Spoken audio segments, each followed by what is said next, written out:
A queixa principal do paciente é dor à mastigação em um dente que já dura algumas semanas. Pode ser que ele lembre de algum episódio nesse passado próximo aí, onde ele mordeu alguma coisa que causou uma dor momentânea naquele dente, pode ser que não.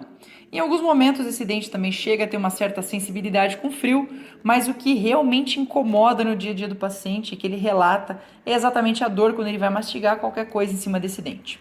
Antes de fazer o exame clínico profissional, ele já levanta uma suspeita aí de uma trinca nesse dente, que vai condenar a manutenção desse elemento dental.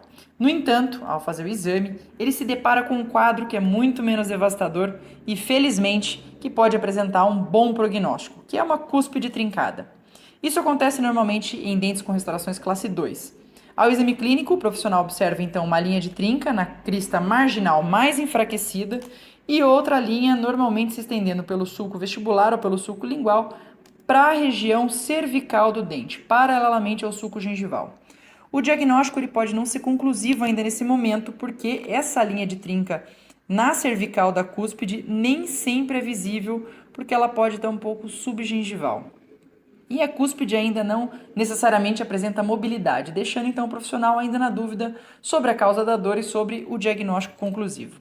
As radiografias não são úteis nesse caso como auxiliar de diagnóstico, e uma sequência que o profissional pode seguir, que pode realmente chegar a levar a um diagnóstico conclusivo, é o seguinte: primeiro, realizar um teste de mordida para reproduzir esse sintoma, essa situação desse sintoma relatado pelo paciente. Isso pode ser feito apoiando na cúspide, especialmente na cúspide suspeita, um cotonete ou uma espátula de madeira ou até mesmo um mordedor, que é um instrumento especificamente desenhado para isso, e pedir para o paciente ocluir.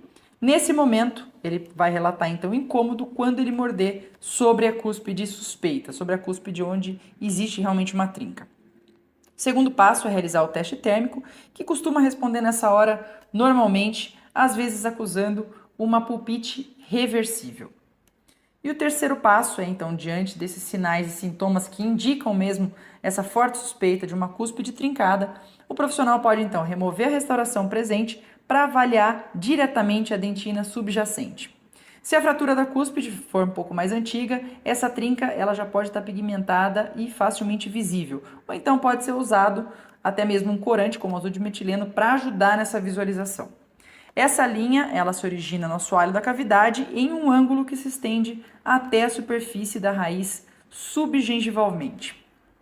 Ao remover então a restauração, a cúspide ela pode apresentar nesse momento uma certa mobilidade, o que indica a sua remoção já para uma reabilitação adequada desse dente. No entanto, no caso de não haver a mobilidade da cúspide, normalmente isso indica que a trinca presente no soalho da cavidade, ela não se estende até a superfície da raiz subgengivalmente. Nesse caso, a cúspide ela não precisa ser removida nesse momento, e uma possibilidade de tratamento é a reabilitação desse dente com uma proteção de cúspides, para evitar exatamente então que essa trinca ela evolua para uma fratura total dessa cúspide.